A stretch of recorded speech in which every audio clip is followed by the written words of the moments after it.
ایک زمانے میں ایک بہت طاقتور بادشاہ تھا۔ اس کا محل سونے اور چاندی سے سجا ہوا تھا۔ نوکر چاکر ہر وقت خدمت میں حاضر رہتے تھے، مگر دل کے کسی کونے میں وہ مطمئن نہیں تھا۔ اسے لگتا تھا کہ اس کی رعایا اس سے محبت نہیں کرتی، صرف ڈر کی وجہ سے اس کی عزت کرتی ہے۔ ایک دن اس نے وزیر سے کہا، میں جاننا چاہتا ہوں کہ میری رعایا کیسی زندگی گزار رہی ہے۔ وزیر نے عرض کیا، حضور، آپ خود بھیس بدل کر شہر کا دورہ کریں تو بہتر ہوگا۔ بادشاہ نے سادہ کپڑے پہنے اور رات کے وقت شہر کی گلیوں میں نکل پڑا۔ دو غریب آدمی کا کچا گھر۔ شہر کے آخری کونے میں ایک کچا گھر تھا۔ دیواریں مٹی کی تھیں اور چھت پر گھاس پھوس رکھی تھی۔ اندر ایک غریب آدمی اپنی بیوی اور بچوں کے ساتھ رہتا تھا۔ وہ آدمی دن بھر محنت مزدوری کرتا اور شام کو خود اپنے ہاتھوں سے اپنے کچے گھر کی مرمت کرتا۔ کبھی دیوار گر جاتی تو دوبارہ کھڑی کرتا، کبھی چھت ٹپکتی تو خود ہی ٹھیک کرتا۔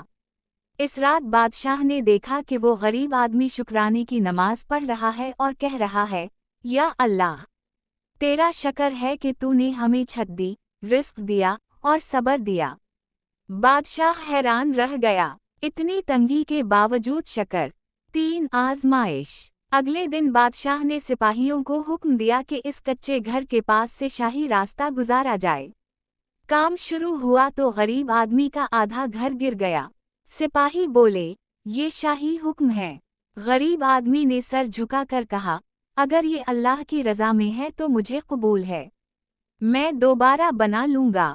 وہ شخص بغیر شکایت کے دوبارہ مٹی گوندھ کر دیوار کھڑی کرنے لگا۔ 4 بادشاہ کا بدلتا دل۔ یہ دیکھ کر بادشاہ کا دل پگھل گیا۔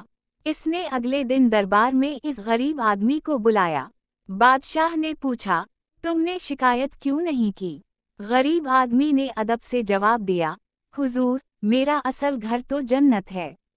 یہ دنیا کا گھر تو مٹی کا ہے، آج ہے کل نہیں۔ اگر میں صبر کروں گا تو اللہ مجھے بہتر بدلہ دے گا۔ یہ سن کر بادشاہ کی آنکھوں میں آنسو آ گئے۔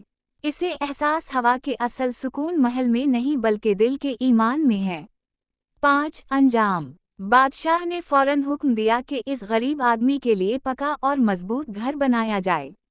ساتھ ہی اعلان کیا کہ رعایا کے کچے گھروں کی مرمت بھی شاہی خزانے سے ہوگی۔ بادشاہ نے کہا، آج میں نے سیکھا ہے کہ اصل دولت سونا نہیں، بلکہ صبر اور شکر ہے۔ غریب آدمی نے مسکرا کر کہا، اور اصل بادشاہ وہ ہے جو انصاف کرے۔ نیا پکا گھر بننے کے بعد گاؤں